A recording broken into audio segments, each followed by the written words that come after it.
Jai Jai Shri Chaitanya Jai Nityananda. Jai Veta Chandra Jai Gora Bhakta Vrinda.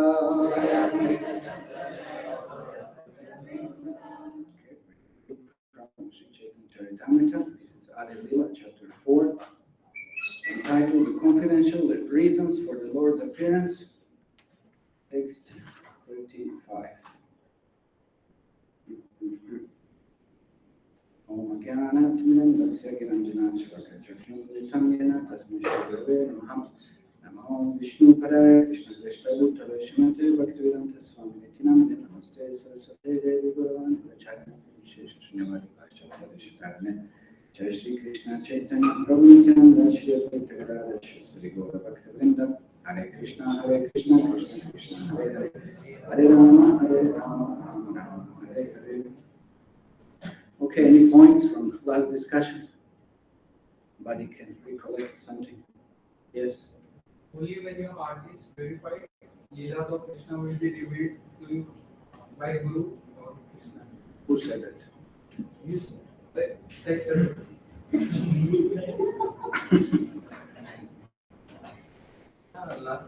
Last day. Okay, maybe somebody made that statement. But that's true. That's true. Only when the heart is purified, Krishna will reveal himself. I just heard one very interesting point given by one of the Prabhupada's brothers, Bhakti Rakshak Sridhar Swami. He was discussing with devotees various topics, and then one of the questions came, at what stage Krishna really reveals himself? At what stage of spiritual advancement one doesn't fall down? One doesn't become attracted to the material energy, one doesn't become distracted from the spiritual practice that he's trying to do. So at what stage? That's a very high stage that actually he mentioned. Can anybody guess at what stage one doesn't fall? Anybody knows, first of all, what are the stages of spiritual development? And at what stage one doesn't fall down again? What is required? Anyone guess? Try to guess. It's a pretty high discussion. We didn't cover that so far, but I'm just asking if anyone might have some idea. Okay, on. Wrong. You're too optimistic. That's right. Which other stage? Yes. No, that's a different thing. But the Rasa means relationship with Krishna. But what stage of bhakti? The 9 stages, basic stages, and within those there are several more. Anyone? Yes. Bhava stage. Okay. What prema? Last stage. Yeah, but there are different levels of bhava. The different levels of bhava. So Bharat Maharaj, it was He explained that he was on the lower stage. That's why he still became distracted. He wasn't really relishing. Krishna didn't really manifest to him so much. And then he said even at the early stage of prema, one can fall down. One can also become distracted. And then the devotees that they became, he said, how is that possible? This is such an elevated stage. If you would have known the symptoms, of course, you would have described the symptoms when it's so Krishna conscious, so fully absorbed, that how can one even fall from? These are the last stages of bhava. So that any stage in bhava, practically, one can still become distracted. Prema practically means you can't have it in this material body, in this world, in this body. But the later stage of bhava. So they ask, is there any example? Is there any example? So then he gave the example of Vishnu Chitta, one of the great devotees in South India, who was serving in Sri Lanka. So he became distracted by material energy. So then what was his point? You know, like he said, Krishna will manifest in the heart. But one important criterion for quality to be steady in Krishna consciousness is being accepted. The word is acceptance. You have to be accepted by if not by Krishna, then at least by the very close associates of Krishna, your spiritual master. Then you're accepted. Then you're safe in that position. Otherwise, you're never safe in any position. And then you can fall down. I don't know, like you go for a job or something, and then you're accepted, you're certified, then you're kind of steady, you're safe. If that's not the case, any moment, you can drift away. So being accepted by Krishna, this is what Jiva Goswami explains in one meaning of the Maha Mantra, that one has to become accepted. So if one is not accepted, and we can still become engrossed with something in this material world. So we have to become accepted. Then from that stage, one doesn't fall down. Whatever stage of bhava that might be, but one has to be accepted. So how do we become accepted? You can't act independently. One has to follow the authority. One has to be very, very surrendered to the process of Guru Parampara, very surrendered to his spiritual master. And actually by his mercy, then one gets that connection and acceptance with everybody else who follows before that connection is established with Krishna. But that connection with Krishna is always true. There are so many other devotees. It's never so much direct. It might be direct, but it's not permanently direct. It's just when Krishna wants. So one has to be accepted. That's why we also pray to Guru, of course, Srimati Radharani or her gopis and manjaris or whatever, that please accept us, engage us in the service of Krishna. When your service is so devotional, then you get that acknowledgement and then you get that acceptance. Otherwise, if our service is just, what is our service? So casual. We just do something, if we even do. And we don't really think, is it pleasing and how it could be more pleasing to Krishna. So we are very far from that acceptance. So we have to learn how to really dedicate ourselves and really do something with love, with desire to please. Just remember some really silly thing. Just before I came for this class, I called my mother. So I remember once I missed one, went for something when I was in 3rd grade or something. I missed that. I fell asleep. So what to do? And so I remember she was packing some sandwich or something, this and that, it's like, so you remember that, but that everything was prepared, everything is ready, and then I messed up, I mean, I was dragging things and the bus went, it's like, I don't know what to do now. Yeah.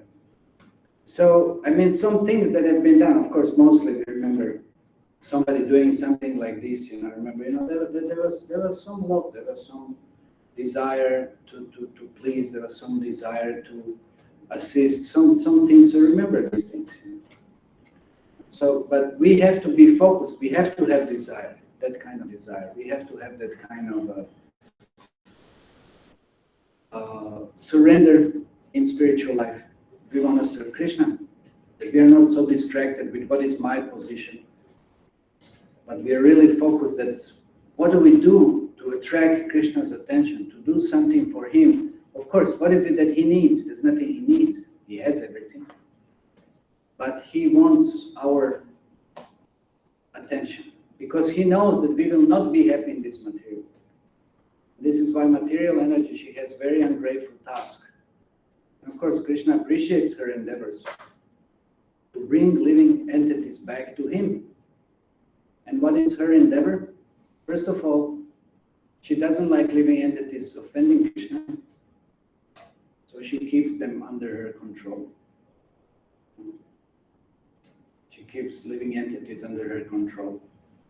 But she also simultaneously, and how she keeps living entities under her control? By the medium of fear. No? We are fearful of some kind of punishment, right? Mostly that is the case. But then also it is explained by Juhu Goswami. There's some verses in Srimad Bhagavatam. So he explains that this material energy also, Krishna is very pleased that through fear, Maya is pushing jivas also towards him. So she uses that medium of fear also, that living entities, you know, somehow wake up a little bit, understand the nature of material conditionings, and then through that somehow seek some kind of shelter, seek some kind of remedies, and then through fear approach Krishna. So if nothing else, at least as such. So that is her function. So it's not very pleasing one, but Krishna appreciates also. Because he is somehow driving jivas, conditioned souls, towards him. So that's how to remain fixed and steady in Krishna consciousness, how to advance in spiritual life. So yes, we get this, on the lower levels we get that impetus of material punishment, but on the higher levels also we have to remain steady, we have to develop some taste for devotional service, and we gain that taste by being engrossed more in that devotional service, and if we do it nicely, then yes, then we will be accepted. And then no more coming back to this material world. There's nothing, this is like, what is this material existence? I mean, do we ever contemplate a little bit, see, what is it? It's such a temporary stage. Temporary stage, it looks very nicely set, but we don't have our place within it forever. Just come and go. How many, did you ever go to theater or something, or even you see some movies or some whatever it is, do they ever play? No, they come and go. Maybe some shows are repeated for some time, but then that's it. So our life is like that, it's just one big show going on. But that's it. I little bit remember, for those maybe who are a little senior, so to say. I still remember, you know, like last time or any time now I come to my hometown, I'm just looking, you know, what is this? And I don't know anybody. It's not such a big place. I couldn't recognize anybody. Where are all these people? I was remembering some of my teachers and this, and I said, where are these people? Of course, they died. You know? It's like now, so, you know, what is going on? You know what? And it's like, you know, there's some other stages there, or you may say the same stage, but there are different actors going on and going on. I see kids going to school, you know, and they're doing the same thing, you know, they are hoping for the same things I was hoping for, and it's like, what is going on? It's complete maya. People are in illusion, hoping for so many things, and things are changing, you know, nothing is ever same.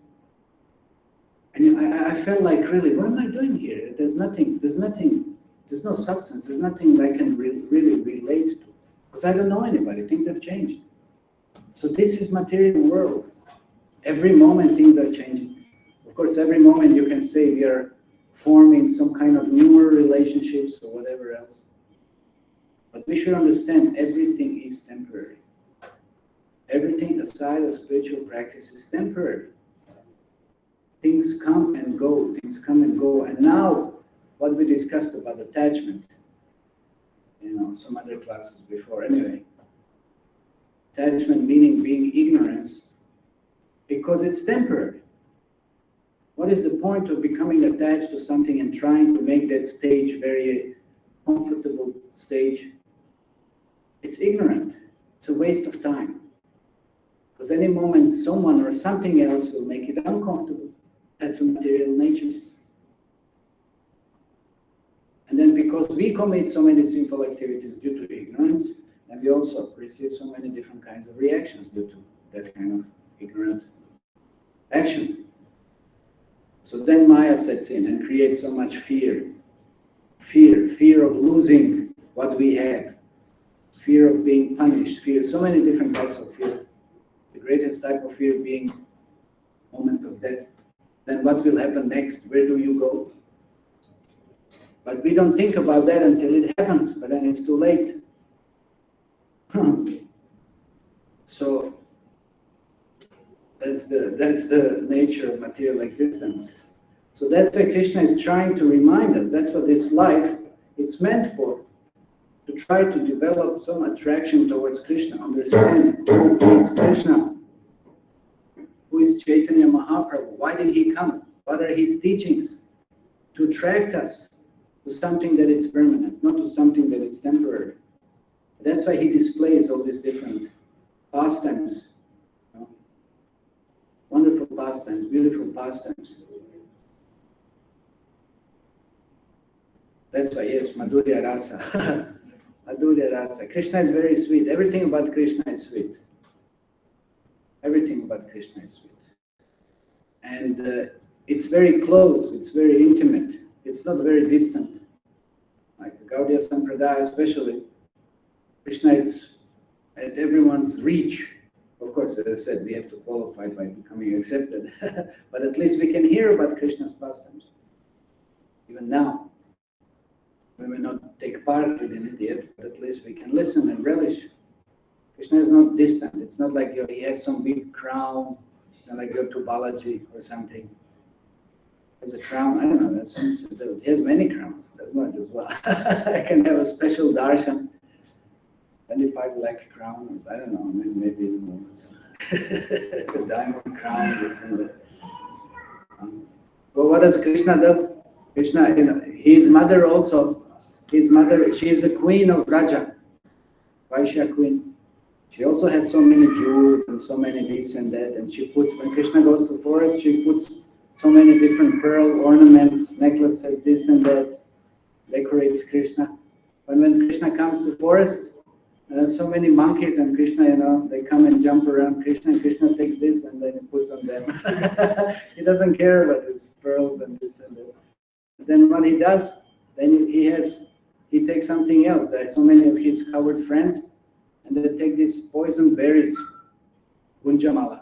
And they've ever seen in Vrindavan, they're red with black dots.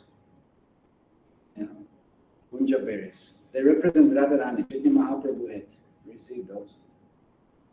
So anyway, they take these, they string it, they make a mala also, and then Krishna wears that in the forest. He doesn't care about pearls, this and that. And Krishna likes cow dung. That's why Talasari found, now you have to all go.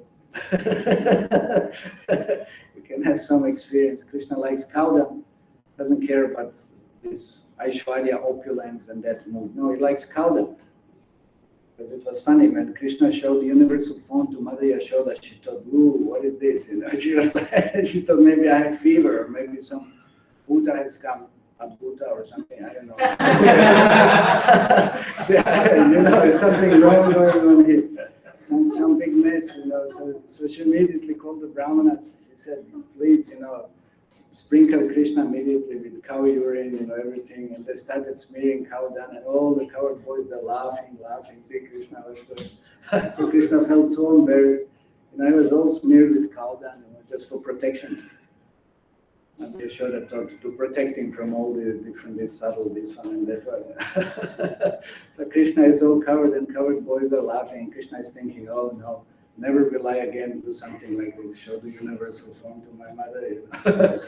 All these boys are having so much fun, I have to suffer like this.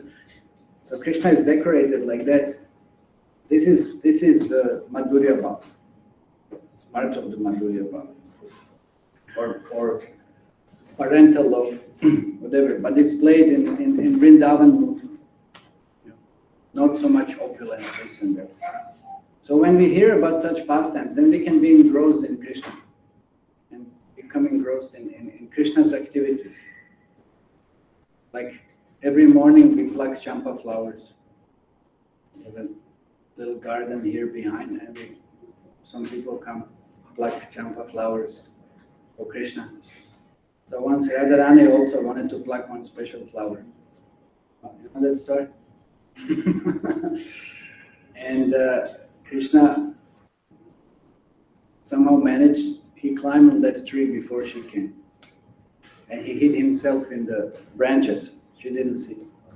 And he pressed with his foot that branch down. So it was on her reach. She thought, I can't climb. But still she held onto the branch. Then she tried to pluck that flower. But then what happened, as soon as she caught the branch, Krishna lifted his feet and the branch sprang up. And she was hanging and holding. She made a sound and all the gopis were laughing. Yeah. So, I mean, she got the flower, but it was a very funny sight. So you can have that experience. You can come tomorrow morning and start plucking champa flower. You never know whether Krishna is there or not. Because these flowers are for Krishna's garland. Today you see Krishna's darshan has so many champa flowers. So he likes champa. Ras Lila takes place where? In champa grows. Champa is very dear flower to Krishna. Okay, yes, so like this, we have to qualify. And how do we qualify? By hearing first, then developing some desire. Yes, maybe I also should take part in Krishna's pastimes. These are wonderful pastimes. What are the pastimes of this material world? What are the pastimes? You want to have some fun, but everything ends with some poison. Some disappointment, some letdown, some kind of frustration. It's just absolutely inevitable. I don't know anything or anyone who didn't go through such kind of experience. It's always the same end story. Even if you have a story, any movie, any novel, any this and that, you have happy ending story. Is it ending there? Happily like this? That never does. There's never a happy ending. And the best we have this, somebody rides into sunset, and everything ends nicely. It never ends like this. Story may end like this, but it's not end for those who participate in that story. There's never a happy ending. Ultimately, everybody has to die. What's so happy about that? Of course, unless you have Krishna. There's no happy ending in this world. So that's material existence. So we should strive for something that is eternal, something that is full of joy. It's not interfered by so many different kinds of imperfect relationships or imperfect dealings or anything imperfect, because everything in material world is imperfect. So then when we hear, what is that perfection? Well, this is perfection which Krishna displays. All these different pastimes. And he comes to attract us. He comes to attract us. And that's why here is discussed this. We discussed last time. Quite some subjects, of course. I said I try to make them a little bit more understandable, closer to our level of spiritual practice. But that's why Krishna, yes, last time was Krishna manifests his human-like form and perform his pastimes to show mercy to his devotees. So then when we hear about such kind of pastimes, then we also develop desire to serve him. So if you are constantly engaged in his service, then, as I said, we might qualify to become accepted. If nothing else, we hope to be accepted by a spiritual master. Then by his mercy, then he may further qualify us and make us accepted by those who are more closer to Krishna. Okay, any other points from last time? Anything else? There was a long purport. Actually, we discussed that verse in last two discussions. No? Last Wednesday and the Wednesday before that. It's a huge problem. Yes. Any points that stand out, kind of? The demigods are also included in 84 species. Okay, we discussed about Krishna's incarnations. That's a different thing. So demigods, yeah, we discussed about human species and so forth. But a little more on the pastimes now, since this is the essence of the verse. We talked about sahajas, those who take relationships cheaply. Yes. What else? Okay, one must enter anything spiritual with someone who is more advanced. Anything spiritual, not just down or whatever. Any practice, to get any proper understanding. Okay. That's but Rasa Lila is that. Okay, there was one sentence. Unless one is trained under the disciplic succession of the Goswamis, one cannot understand Radha and Krishna. So that's another thing. One cannot understand the dealings and relationship between Radha and Krishna. So one has to receive that understanding from the proper source. Otherwise, one will misunderstand everything altogether. Okay, anything else, or we start with the new verse? Krishna Prabhuji, you mentioned that we should also follow proper authority. Then we can understand Krishna. Explain everything. Okay.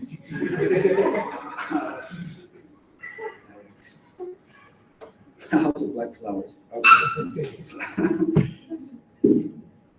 Okay, so let's hear today's verse. Bhavet kriya hilim se ihakaya kartavya vashya anyatha pratyabhaya. Varun, was that okay, Bengali? Huh? You will have to see. Anyway, it doesn't matter. I'm reading translation. Okay. Here, the use of the verb bhavet, which is in the imperative mood, tells us that this currently must be done. Non-compliance would be abandonment of duty. So what does that refer to? What was the previous verse about? I just read it. What was the previous verse about? Who remembers now? Where was your attention? Human-like pastime. What else? Yes. Service. Yes, it refers to service. So it's in imperative mood. It must be done, and non-compliance would be abandonment of duty. So it's our duty actually to perform service to Krishna. We have to do it.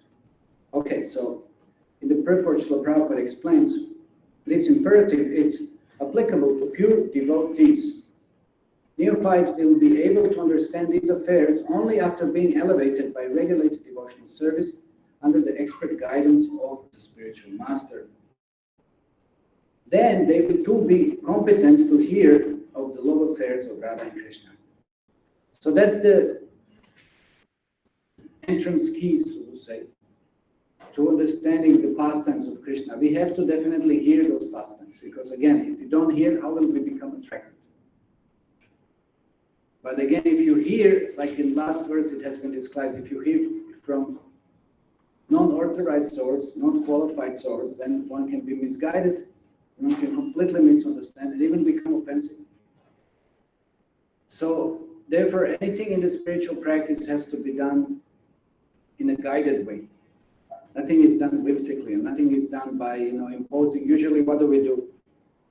And everybody has that tendency. We project our own conditioning onto something, and we have that kind of perception. Everybody does that. What is our perception? That means it's a perception of our conditioned self covered by the different modes of material nature. Like usually the example it's given. Makrant, give your glasses. Do you have any paint or something? No, I'm joking. If you paint the glasses with some color, let's say green, and you put those glasses, then what you will see everything is green, no? Or you put different colors, then that's going to be fun, you know. Or one is green, one is red, or something, I know. How would that be? Sometimes they give you, I can't remember those 3D movies or something, they give one is new. I never saw it, but anyway, I saw it. I don't know how it is. So this is the conditioning by the modes of material nature. That's going to be our perception. So is that perception correct perception? No, it's wrong perception. So we have to have right perception, very clear, as pure, as transparent as possible. So that perception comes by instructions of spiritual master. He gives us that perception. He gives us, like, you know, Shastra Chakra, seeing the world by the instructions, injunctions of the Shastra, seeing the things as they really are, not as we perceive them through our conditioned self. So this is what Guru is meant for. He's meant to give us that proper understanding. What is position of Srimati Radharani? What is position of Krishna? What is our position? That understanding only can come to someone who is liberated, somebody who is free, who has that clear vision. So to give us also that kind of clear vision. So one has to be regulated through devotional service. Okay, so as long as one is in material conditional life, strict discipline is required in the matter of moral and immoral activities. So yes, on our level, we have to understand what is to be done, what is not to be done. Sometimes it sounds a little boring. Then it sounds like, oh, we have to follow these rules, we have to follow this, we have to, you know. But everywhere you have to follow some rules, no? In this world, when you're at a job or something, you have to follow rules. When you're in classroom, you have to follow rules. When you are anywhere, you have to follow some rules. So that is inevitable. So also to qualify to enter Radha and Krishna pastimes, one has to follow certain rules to become purified. The absolute world is transcendental and free from such distinctions because there inebriety is not possible. But in this material world, a sexual appetite necessitates distinction between moral and immoral conduct. So that's we are conditioned by lust. There are no sexual activities in the spiritual world. The transactions between lover and beloved in the spiritual world are pure transcendental love and unadulterated bliss. So the dealings in the spiritual world are absolutely selfless. They're not selfish. Lust means selfish. And that means the mode of exploitment. I want to exploit somebody for my own gratification. That is lust. So that's not the case in the spiritual world. So if we want to qualify for spiritual world, yes, then we have to purify that lust. We have to become selfless, not selfish. So one who has not been attracted by the transcendental beauty of Rasa will certainly be dragged down into material attraction, thus to act in a material contamination and progress to the darkest region of hellish life. Well, Bhaktisiddhanta Saraswati Maharaj said that the Radha Kund is a Narak Kund. He was very happy. What does that mean? That means he is referring to certain material contamination, material mentality, of misunderstanding pastimes of Radha and Krishna. So we have to be careful, extremely, extremely, extremely careful. So if it's translated through material conditioning, like I said, we have material perceptions of everything, contaminated by the modes of material nature. And if we project those onto spiritual pastimes, that's very offensive. And it can be very degrading. Like it said here, Prabhupada said, you know, to act in material contamination, one can progress to the darkest region of hellish life. So there's no question of progression towards spiritual liberation. And there's question of even worse degradation. Sometimes it can be even worse. Better not to even know about something and than being offensive towards it, namely pastimes of Radha and Krishna. But by understanding the conjugal love of Radha and Krishna, one is freed from the grip of attraction to material so-called love between man and woman. So that's why Srila Prabhupada so mercifully he gave us Krishna book. If we read Krishna book and those chapters describing dealings between Radha and Krishna, guided by Srila Prabhupada himself like this, most appropriate authority, and through his understanding, his way and level of presenting it to us, then one can become free from lust. How many of you are reading Krishna book regularly? Well, let me say, who read Krishna book? Let me just like this. Who read the Krishna book? You know Krishna book? Huh? Krishna book, Pastimes of Krishna. Who read it? Raise your hand. Very few, see? Very few, that's not good. So Prabhupada said it should be read daily. What about this? At least you read some paragraph, page, chapter, add a little more, maybe two. Daily. He said in the evening before going to sleep, so you can sleep with such thoughts, thinking of Krishna. Krishna book, one of the most important books Srila Prabhupada gave. It's Krishna book. And why Krishna book? Now we are talking about lust. There's so many different anarthas. Bhaktivinoda Thakur explains in his works that too. He deals with these anarthas, and he said that all the different demons that Krishna had killed represent different anarthas in our heart. Lust, anger, greed, Putana, false guru, this one, that one, you know, so many different things, so many different anarthas, so many contaminations that we have in our heart. So when we hear about those demons being killed by Krishna, that's purified that anartha within our heart. So that's why we should read Krishna book. And that's why when we hear about Radha and Krishna's pastimes, then that contamination of lust also becomes purified. Again, being guided. It has to be guided. We should never, venture to try to understand or read or explore any such kind of pastimes on our own. Should always be guided. Otherwise, like you try to take some remedy, you have some disease, but you don't know how to take it, you make things worse. No? Anybody ever had that experience? I recently, what was that? I had some ear infection, and I didn't read properly instructions how to that. Who's going to read it? Such nonsense. You have to take those allopathic pills. So it was said one pill I was supposed to take before the meal. Before the meal. You take everything after, So I was taking wrongly. It took some time. Then I read, oh no, it's like so you can make things worse. So that everything should be guided. You have to follow the process. Otherwise you make a mess. So that's how one can be free from the grip of attraction of so-called material love between man and woman. Similarly, one who understands the pure parental love, Nanda and Yashoda, for Krishna, will be saved from being dragged into material parental affection. So what does that mean? Prabhupada talks about conjugal love, he talks about parental affection, he talks about, I think he'll say here, friendship. If one accepts Krishna as a supreme friend, the attraction of material friendship will be finished for him, and he will not be dismayed by so-called friendship with mundane wranglers. That's also material friendships, very shallow, very, very shallow. So why we want to become distracted by all of this? Everything is shallow in this material world.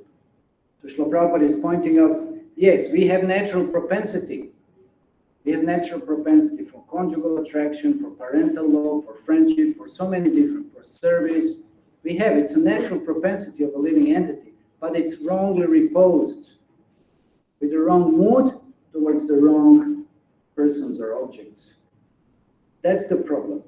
But when we hear about Krishna's pastimes and we act on the level of devotional service, then that natural propensity will be properly reposed and satisfied and pleased. And then that's what is spiritual life. That's what will bring satisfaction to our eternal soul, such kind of eternal pastimes and dealings. So, but first, of course, we have to know about it. If you don't know about it, how will you ever attempt to reach any of those? Or being engaged in that devotional service to develop some of those. It's already there. It's nothing artificial. Like Prabhupada said, spiritual life, it doesn't depend on anything external. It's already there within our heart. But again, those demons of anarthas and things have to be purified. then the natural propensity will shine forth. But how will that happen? You have to hear from the proper source. Any natural dealing that it exists there in the spiritual world and it's pervertedly reflected here, it will naturally manifest, but we have to purify it. It's already there. So if he is attracted by servitorship to Krishna, he will no longer have to serve the material body in the degraded status of material existence with a false hope of becoming master in the future. So that's also, all the different dasas are there. We serve our body, we serve our senses. Such a drag. It's never satisfying, never perfect, always so much trouble. So why don't we serve Krishna? So similarly, one who seeks the greatness of Krishna in neutrality will certainly never again seek the so-called relief of impersonalist or voidist philosophy. That's material reflection of awe and reverence, appreciation from distance. Material, okay, that's pretty heavy. It's reflected in impersonalism and voidism. What does that mean? Personalism, being attracted to Brahman, qualities of Brahman, energy of the Lord, or voidism, complete annihilation, being frustrated with this material existence. But that's also not the goal. So these are material reflections of so-called spiritualism. So one has to approach Krishna. So if one is not attracted by the transcendental, this is the last paragraph, okay. If one is not attracted by the transcendental nature of Krishna, one is sure to be attracted to material enjoyment. So that's clear. If you're not attracted to Krishna, you will be attracted to Maya. We already said in the beginning, what is the position of material energy? And Maya has those two propensities. Who knows? What are the propensities of Maya? What are the qualities of Maya? Two basic qualities of material energy. One second. Here, anybody? Okay. To distance the living entities from Krishna, Okay. so that they don't offend Krishna. Okay. But little more precisely. How does she, what qualities she displays? It's called Avanatmika and Prakshapatmika. You know about that? That means to attract the living entities away from Krishna when they're in such a state. So to attract the living entities, to bewilder them, saying, hey, there's something great here, it's like, don't offend Krishna anymore, and hey, something else for you, we can get so busy with some other attractive this and that, whatever. So to distract the living entity, so that's her very, very powerful potency. And then when living entity becomes distracted, then she holds a tight grip. She doesn't let that, she pushes down that living being. She doesn't allow it to resurface again practically. So very, very too strong potency of material energy. And who is that material energy? Who is Maya? In Katha Upanishad, there is one discussion. There's a story how the demigods, by help of the Supreme, no, actually they didn't know that, but they won the battle against demons. And now there's one yaksha, he appears as a yaksha, but they can't see him. He just says he's the yaksha, but he's not yaksha. Because yaksha, it's inferior, upadevata. It's not so, but he just identifies himself as such. And then Agni comes, and Agni says, they were all inquiring that, who are you? With your help, we have won this battle. And then Yaksha said, okay, try to burn this blade of grass. By your power, burn this blade of grass. And Agni tries and fails. He can't burn that blade of grass. Then Vayu comes. And the Yaksha says, okay, blow this by your power. Vayu says he's bragging around. Yes, I can blow anything in the universe. Okay, blow this blade of grass. And he tries. He tries. He cannot do anything. He's like frustrated. He's just feeling so helpless. Then Indra comes. So a few demigods come like this. And then Indra tries to ascertain who is that Yaksha, who is this? And then he disappears. He can't ascertain, what's going on here. And then finally they see one, very effulgent lady appearing in the sky. And who was that?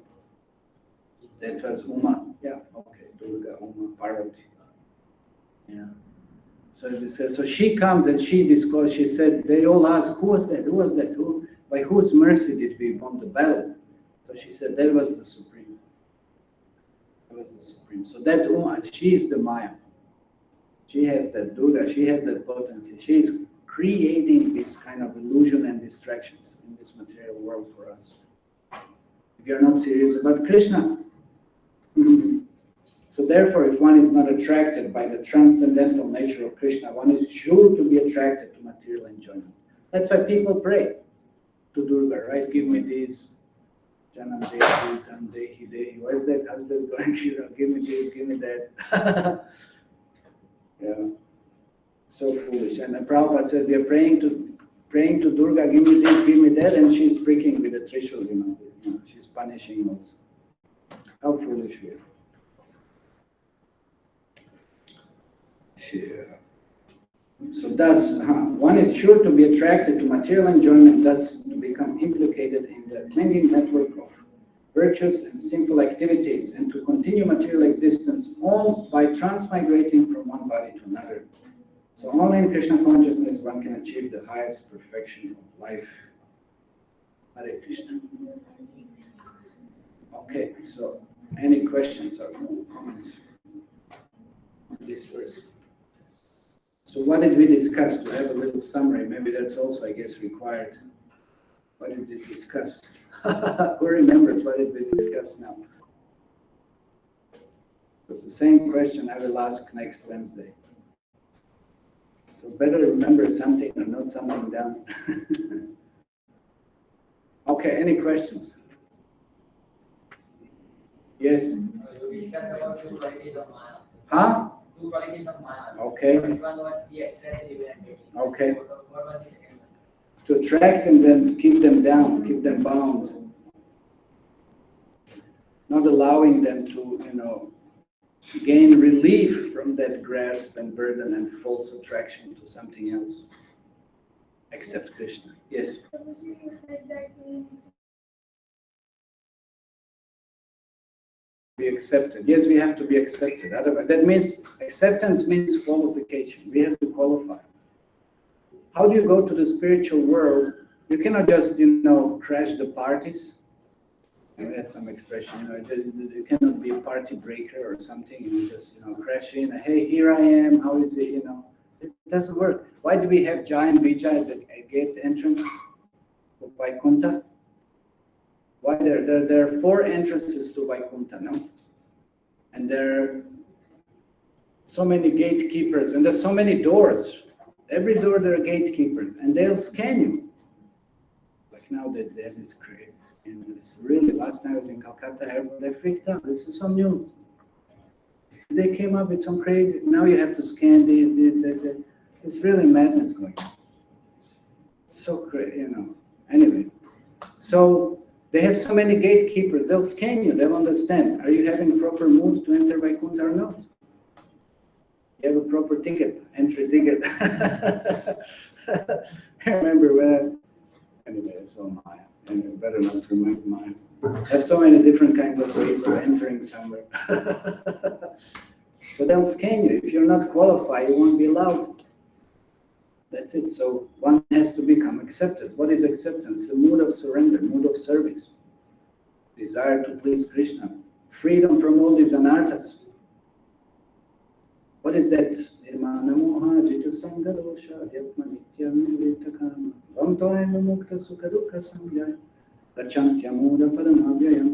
Bhagavad Gita, 15th chapter. You see, one has to be free from so many things to be eligible to enter into spiritual world. So many anarthas, one has to be free. But one also has to have that mood of service. And then one can hope to be accepted, then you have to become accepted. Once you're accepted, then everything is easy. Even if one is not a qualified practitioner, but at least some qualification. And by the mercy of the Guru, like Prabhupada said, even if you are, actually one has to be 100% qualified. And devotees were like, who's going to become 100% qualified? You know that story? Huh? No? Prabhupada was giving class somewhere. So he said, that's the requirement. How come? I'm just going around what to do. So Prabhupada said, so then he said, shastrically, one has to be 100%. Let's say you want to enter the sun planet, you have to have a fiery body. You want to enter Vaikuntha, you have to have a pure spiritual body. How will you enter? It doesn't work. You have to enter water, you have to have some, mixture of water. You have to, any realm, whatever it is, you have to have certain qualification. So he said 100%, and then devotees were like 100% being free from lust, 100% being free from envy, 100% being free from greed, 100%. How is it going to work? So we have no hope. Devotees were thinking like this. So then Prabhupada was descending like this. He was sitting, and then he came down one step. There was some steps. So then as he came down, so he said, okay, 80%. And the devotees were like, wow, okay, a little relief. But then they were thinking 80%, like immediately, that's also too much. That's too much. It's like 80%, that's a lot, Then Prabhupada came down and said, okay, 75. Then the devotees were like, oh, okay. I don't know if he came down to 50, I'm not sure, I have to check, but it has to be of purification. But what is the rest? He will make it up for us. That's his mercy. That's his mercy. That's his acceptance. If we become accepted by Guru, we are surrendered, we have that mood, we have a proper attitude. We want to serve Krishna. We want to advance, even though we are so incapacitated, we are so weak, we are so hopeless, we are so whatever, but at least we have the strong desire that Guru will make up for us. It's ringing, the bell is ringing. The Guru will make up for us, Krishna will make up for us, but at least we have to have strong desire. In this Kali Yuga, we cannot qualify ourselves. So then we want at least that kind of acceptance. That's what we're hoping for. Hope against hope. So, what's your question? That's my point. Okay. Okay, we have to stop here, 9 o'clock. So Prabhupada Ki Jai, Chaitanya Ki Jai. Oh, 1 second. Not so fast. 1 second, one announcement. Of course, for those members of Letter Bhagavad classes, hopefully I think this weekend they're organizing. No? What's going on? Okay, good. So that's one announcement. And second announcement, we have show some books somebody took last time. Very nice, thank you. So if somebody else wants to take some of the books, Joey Swami, so please take advantage, because really it's like an encyclopedia. It's very nice realizations of His Holiness Sridhar Maharaj, who was serving here under Srila Prabhupada in Juhu since the very beginning, and a lot of interactions, pastimes. It's really a lot of philosophy, a lot of good points, very inspiring, and this is something also that can help us to keep us away from Maya. So anybody wanted to take advantage, please approach Sagar Prabhu. He will give you a copy. Jai, Hare Krishna. Hare Krishna.